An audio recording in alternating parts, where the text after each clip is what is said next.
Good morning, people. We're at the tractors. Well, I'm at the tractors today. We've had, I'll better put it on, I'll put the, that's it. We had a bit of water. We basically had a problem with obviously in the cold, forgot to properly antifreeze these two tractors. Massey 590 and 168. Bit of a disaster, but it looks like we've survived. I mean, time will tell. Hopefully there isn't any problem, but you know, just have faith in the fact that we've survived. We put some antifreeze in them now. This Daihatsu, he wasn't sure if that had been antifreezed, but it turns out I've got this little refractometer that I borrowed off the bloke I work for. There you go, and it sort of meant you put the water on there, and then you see if I can see through it there. We might be able to show you. No, it won't quite do it. You can't see through it with this.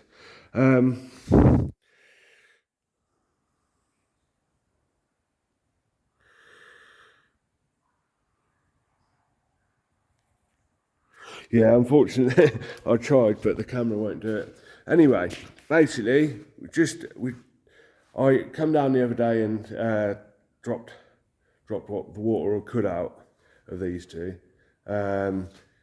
This one, if anybody knows, I'm not that familiar with these, but in a rush, I took that off because this was blocked up with dirt. This drain was blocked up with dirt, and I took this off and twisted it out, twisted this pipe out to try and get as much of the water out and see what was going on.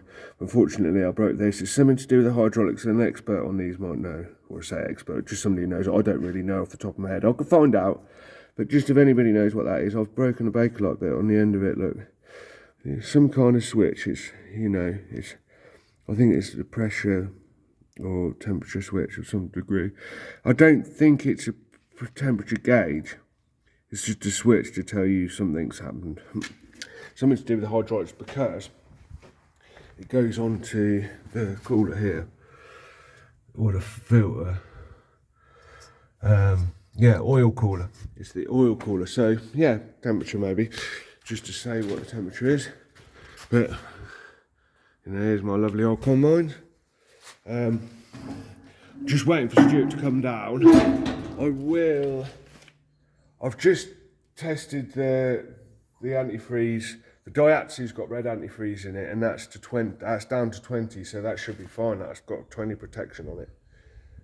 The tractors have now only got 10, so I'm going to put a little bit extra in them and run them up, and I'm going to run the Daihatsu up as well because it hasn't been run up for a while. The combines, I always check them, and you know, I always make sure the combine's good, obviously, because the combines belong to me. And I always, you know, I don't want any hassle as much as I can. I do everything I can. I always clean them and oil them. In fact, you can see there's a coat of oil on them. You know, there's a little bit of rust on here anyway, but you know, if I can prolong their life, you know, these things should outlive me. What was I going to say? So I've been, like I say, speaking to a fella that I've been, you know, got in contact with me through. In fact, it was when I was selling this one. I started speaking to him, and he's been watching my videos. Fella from Northern Ireland, and he just literally been speaking to me then, giving me some advice, talking about this one here, and you see the little issues I was having in the summer, and you know, I don't think there's actually necessarily that much wrong with it. I think that all that happened really in the sense was I wasn't used to the combine and the pressure was on, and we were having issues, and you know, it was really difficult in the heat to just think straight. You know, it was really, when you've been sat on that and you're trying to go and you've got a whole field to cut, like a big field to cut, and you are absolutely cooking in the heat. Absolutely shattered, and you just want to get it done, and there's just one thing after another. You can't set it up properly. This happens, that happens, and it just becomes tiring. And thankfully, we had the saviour of the harvest, which was that that thing there, you wouldn't think it, but that Gleaner there, people say, you know, oh, you know, it should wipe that New Holland should wipe the floor with it. Well, yeah, it should, but it didn't. It just didn't. That thing was a beautiful combine. I mean, it really did do it for us. With this one, you see, with the video, I put the videos on, and my initial thought, obviously, there's a few different things that, for me personally, if you have got a really good, you've got a good drum belt, good concave, good drum, so the surfaces of the concave are good wires, good edges, good faces on the RAS bars, and a good drum belt. That's your primary function. If that's set up right and doing the right job, it takes the pressure off of everything else, because you've got it threshing just right with the minimum effort. So it's taking less fuel, less power, and it's doing the job efficiently, which makes the jobs for everything else easier through the combine. So my idea was to change to the RAS bars and all those things as we go through, and then everything else. Once you've got that set up right, you can start setting everything else up right. And that's my personal thought. People do disagree, but that's fine. People always do. But you know, I'm not saying I'm exactly right. But that is the truth. If the drum's working right, that's where you want to go to first. In the sense, obviously, you need your header working right because that feeds the drum. But as far as the threshing goes, if the drum's working right, the rest of it's going on all right. But we are looking to sell this, and maybe even part exit. I don't really want to. I'd like to keep it, but it looks like it's going to go because obviously we're like storage space and time and all those things. It'd be a shame to see it go, but I think I just want to find somebody who's going to look after it and take it to the next level. But personally, if I do have to keep it, then like I say, we're going to get a header trailer for it. You know, if we do end up having to keep it, I'll just have to sort of like make some kind of arrangement for it until we can find someone who's going to look after it. I don't really want it to go scrap or nothing like that. I really don't. I don't really want it to go abroad. But then after the drum, basically this fella I've been speaking to for Northern Ireland, he seems to think there's not that much wrong with the drum. He reckons it would be all right. And I don't say there isn't. I don't think there's much wrong with this combine at all. It's just some kind of, there's a couple of jobs I need to put it on paper, like you know, some couple of things that just need to be sorted out. And I reckon, like I say, if it comes to next harvest, I can't see me rebuilding the drum this time. If we still have it next harvest, I can't see me having the drum done for then.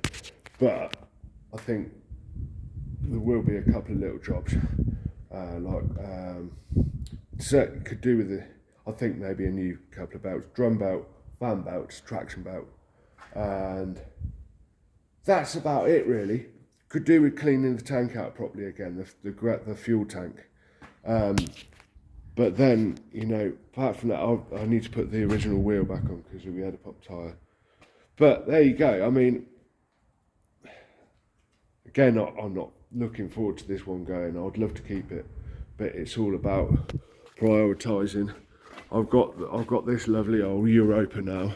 I'm gonna use this one in harvest. Like I say, I mentioned all this stuff before, but just recapping. I'm gonna use this in harvest, see how it gets on. Really hoping to do a little bit of a working event and invite a few fellow enthusiasts. You know, I might. That's all yet to see. I've yet to see how that all folds out. But looking forward to seeing how this one's working. And as it stands, I'm going to use this and see how it goes. Probably be up for sale. Can't guarantee it because it depends how I get on with it. And we'll see how it goes. But yeah, all good.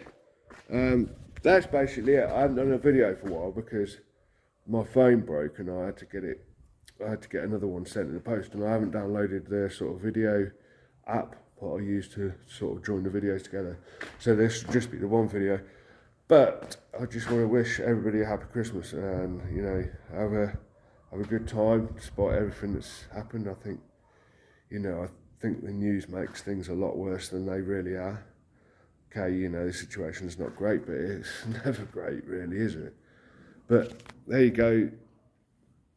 Happy Christmas, good New Year, and let's make next year enjoyable for everybody. And let's all, as the people of this nation, let's join together and help each other out. And that's the only way we're going to make this win. Right, see you next year.